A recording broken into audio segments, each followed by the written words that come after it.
talking about the CEOs' three principal issues in business priorities was customer experience.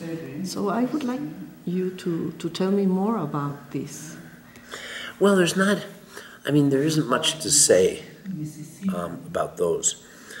The survey is done, it's not just Gartner clients, but it has to be CIO level. And they're given a set of choices, plus they have other, where they can write in what they want. And so when we talk about customer experience, when we look at information, the nexus is cloud, mobile, social, and information. My specialty is information. And when we look at information, we talk about the 4 areas that the CIO needs to pay attention to. The first one of them is interaction, that wasn't the word we use, I forgot what the word is now, but it's basically interaction, internal and external. Now, internal is one thing, that's like your internal call center and your internal customers, but external is with the public from the social standpoint and your customers from the social and the mobile side. And when you talk about information, that's the one place where information comes in play very heavily. CRM, with your customers, with call centers and things like that, getting all the information you need about the person that's on the phone immediately, and from a marketing standpoint, from a competitive standpoint, that's one of the places, and this is why I think it's a priority of the CIO.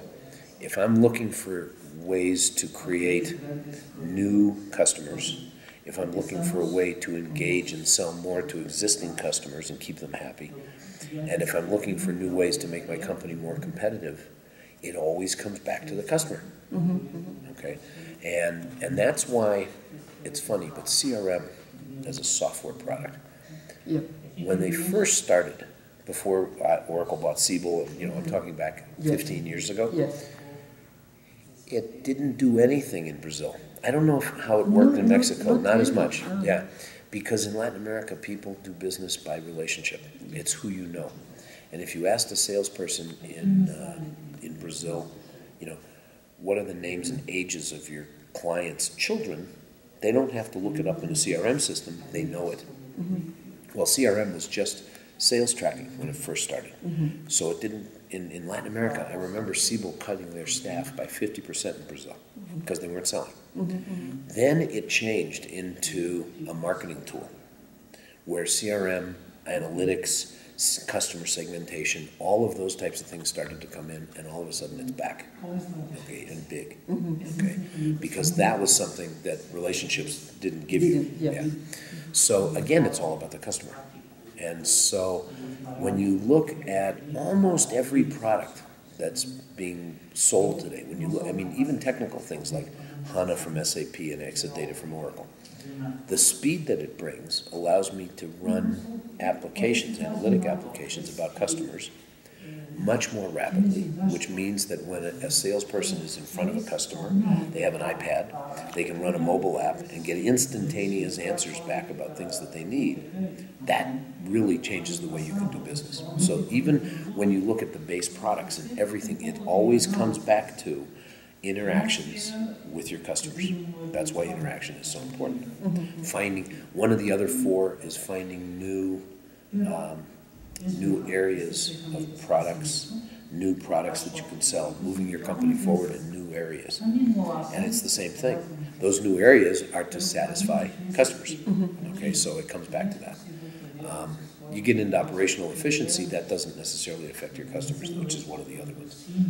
And keeping my CIO out of jail because of regulations and stuff, it doesn't do customers. But 2 of the 4 major CIO areas for information relate directly to customers. And so I think that's why it's so important, because it's important on the business, it's important on the technical, and it's important. So customers were on all 3 of those charts.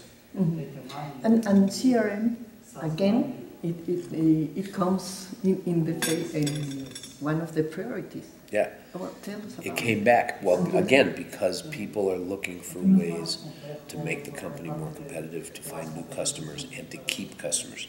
You always see customers, new and existing, which is keep my loyalty, keep my customers. And so it's the same thing, okay? It's CRM, with some of the new sophisticated capabilities of CRM, allows you to work better with the customers. The other thing is that all the CRM packages today are, what's the right word, integrating with social tools. In fact, SAP is crippled when it comes to the social in the nexus. They do very little. What they do have is all on CRM. That's the place where they do the social stuff. And Oracle is moving that direction too with CRM. And obviously, Salesforce.com is all about social and CRM. Okay, so if you look at, again, the nexus of forces, which we think are the 4 important technologies for the next 5 years, and they all come back to fitting in well with customers and CRM and that kind of thing. And it's the first thing. When SAP said we want to do something with social, they went after CRM. With HANA, which is their very high-speed in-memory box, one of the first applications they came out with was CRM customer segmentation. Being able to look at millions of records, being able to merge in social data and segment your customers so that you can look at who you want to attack, who you want to go work on first. Okay.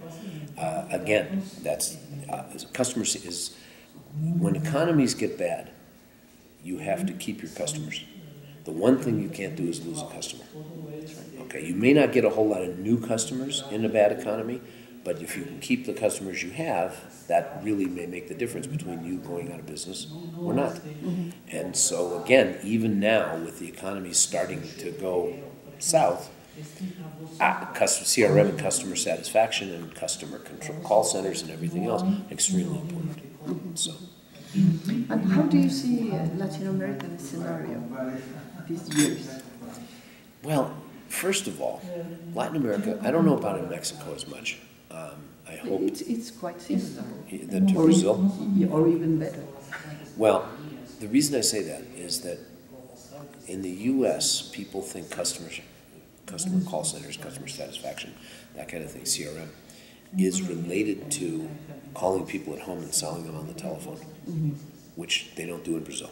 People don't buy over the phone. No, they have more regulations. Yeah. Well, we don't have regulations in Brazil. They just don't do it because they're not going to make money. I mean, I actually get maybe one call a month, and it's usually from the other cell phone companies trying to get me to switch. That's the only time I get a call. I've never had a call. When I lived in the U.S., the phone would ring every night at dinner time. Now, that is changing because of regulations, but that's not what it's about, okay? And Latin America is a lot about service, okay? So setting up call centers. And because the level of English and other languages, not just Spanish and Portuguese, has gotten so good, we're starting to see the call centers being set up in Latin America to handle all of the Americas. SAP is a great example. They have a lab, and they had a lab, development lab, in the south of Brazil. They said, why don't we do support? They're now doing all the Americas support out of southern Brazil in English, Spanish, Portuguese, and French for Canada. Okay, all from Brazil. And they go by follow the sun, but they switch it over to Asia for the other 12 hours of the day. They have nothing in the United States anymore. Okay, and we're seeing, I know as Casio and I were talking about this, we're seeing more and more call centers being set up in Mexico, in Brazil, in Argentina, even in Chile. A little less because it's more expensive in Chile, but to do support for the whole of Latin America, and then all of a sudden they start doing it for the rest too. So, yeah.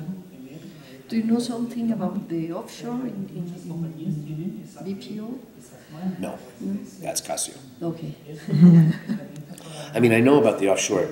There's offshore both ways. We see a lot of the Indian companies coming into Latin America, and not to do business, but to do the actual work.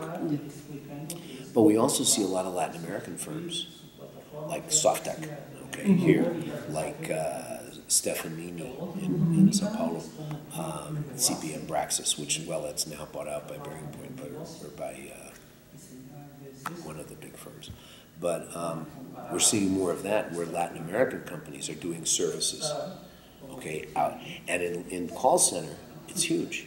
It's one of the biggest IT offshore services that Latin America is offering for parts of the rest of the world. That we're seeing for sure.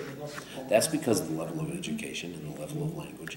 And also, it's not a nice thing to say, but the Latin accent with English is easier for Americans to understand. Because you They will hang up on Indians.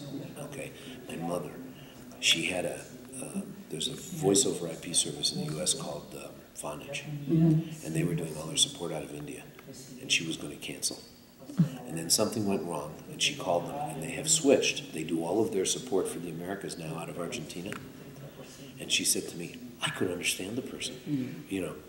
And I just laughed, because it's really true. I mean, I listen to accents all the time, and I can understand English with an accent, and I can't understand Indians when they're speaking English. It's horrible. So Latin America's got a big advantage there. The time zone advantage, because they're much closer to the U.S., so they can work with people. That's for any services that you're going to do in Latin America. When your time zone is 1 or 2 hours difference, or in the case of Mexico, it's in the middle, okay, of the U.S., it's a huge advantage than having to be 12 hours off and you've got to talk to them. They have to talk to you at 3 in the morning, or you have to talk to them at 3 in the morning. It's horrible. And it's a day lag. With Latin America, I can be on an airplane in 8 hours, I can be anywhere, and less 4 hours to Mexico. So. Yeah, this industry in Mexico grows in these years, in these bad years, around 12 years. The big difference between Brazil and Mexico, and most of Latin America and Mexico, is the cost of labor. Because people here do make higher salaries than they do in Brazil. Brazil offsets because of the labor laws. So they don't get the higher salaries, but the total cost of an employee is higher than Mexico.